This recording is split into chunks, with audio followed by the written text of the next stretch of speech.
So, continuation ng ating video kasi nag-alarm yung aking cellphone kaya namatay ang ating recording.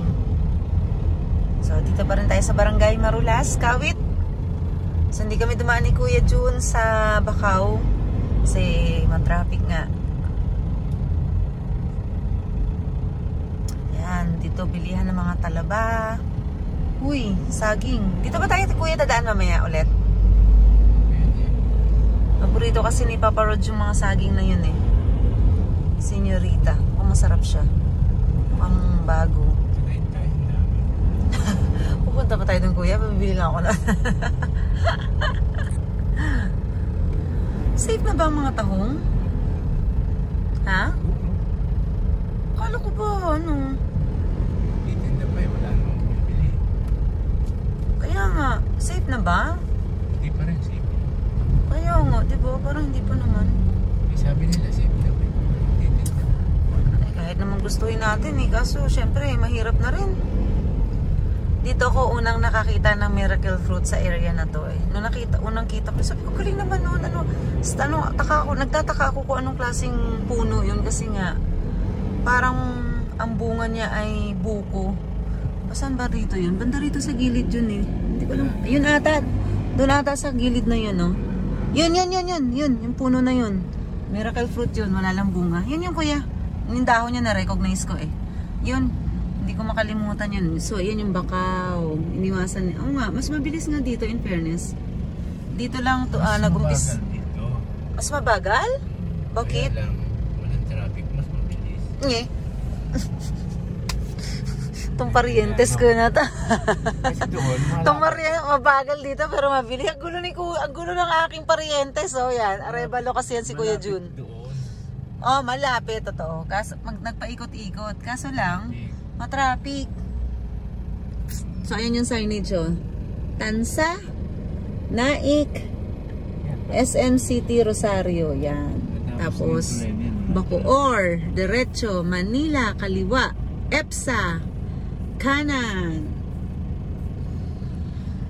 Ayan. Ano kayong gagawin sa kanto na to? Nawala na yung CUs. Itong tawag na ng CUs na kuya, no? Itong kanto na to. Kasi yung gasoline station dito, ang tawag dati CUs. Kaya yun ang tawag. Kabitix na tayo dumaan.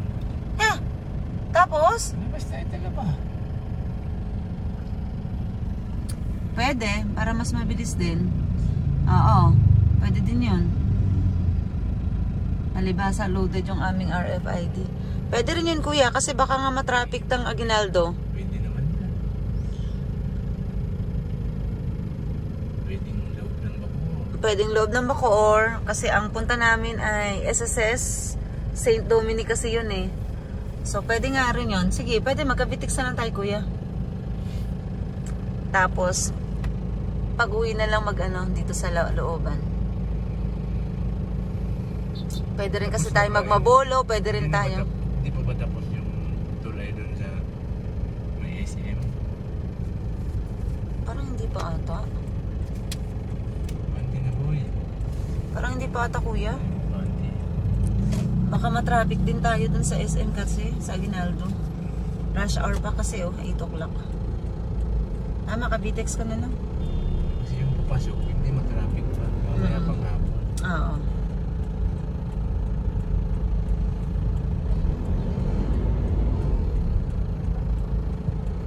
So, papunta ng Binakayan yung diretso na yun. Yan. Yung diretso na yun. So, tama. Dito tayo.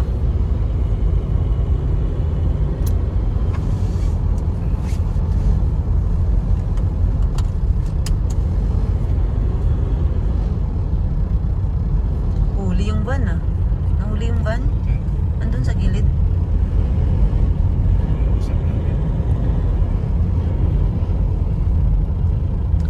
Nakalagay naman na parang mga sulat na ganun ang biyahe.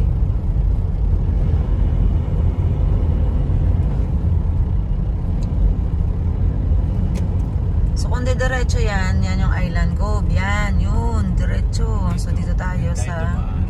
Mga 30 minutes, hindi pa tayo sigurado. Oo.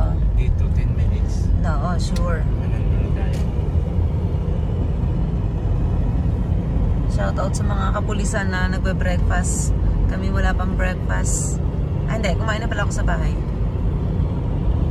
Tinapay ang kinain ko, kaya gutom na ako. Konting tinapay lang ang kain ko pala. Pagdating na lang. Ang clear lang sa akin, nakala ko dalawa lang yung open eh. Yung iba, hindi na makita yung pagka-green eh. No? Yung nasa dulo lang yung akala ko. Sabi ko, ang labo. Oh, maraming balance to si Kuya. Oh, magkana? 2-3. Wow, sana all 2-3 kakaload lang. By GCash.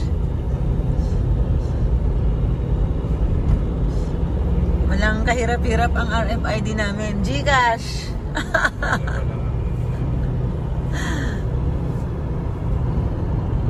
8:02. Oh, 8:02 tayo pumasok. Tingnan na. Alam ko, saglit lang yun dito eh.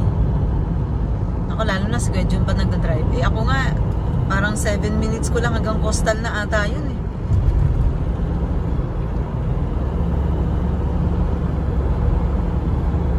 Hanggang sa pote na ano. Sige, tingnan natin kung ilang minuto lang kukuha ni Kuya. Hula ko dyan 5 minutes. 5 minutes, matraffic eh. 5 minutes o baka 4 minutes.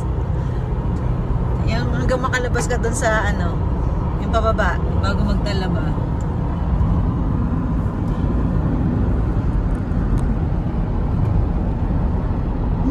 Pababa na naman ang ulan. Wow, madilim oh. Babagsak na naman siya. Anytime. At kung saan siya babagsak, abangan. Sa lupa. Ibig sabihin sa ang area. Yun oh. Manila Bay.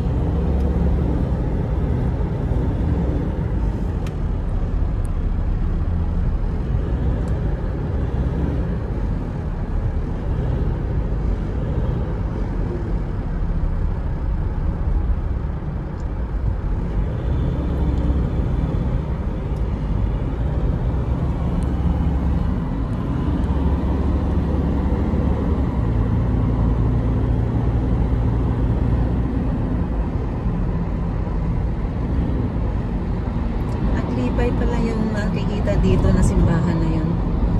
Yun dyan, yun o. Aglipay. Nasaan na ba yun? Ayun o. Yung isang yun o.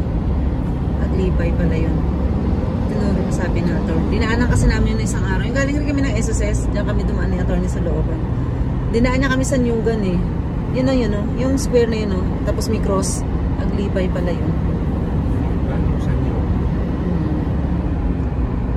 Newgan. First time ko nga din makarating doon, makadaan doon. 8:02. 2 minutes ka na. Sabi ko na nga ba mo, 4 minutes lang na kuya, dadalhin mo. 2 minutes pa lang. Ano nangyari sa aircon mo? Ba't hindi tumataas? Yun. Okay na ka na. Oo nga. Hindi siguro kumana. 3 minutes pa lang tayo. Kaya nga, 3 minutes kasi 8:02 ka nga pumasok. Pag dumaan, 30 minutes, baka hindi ko kasi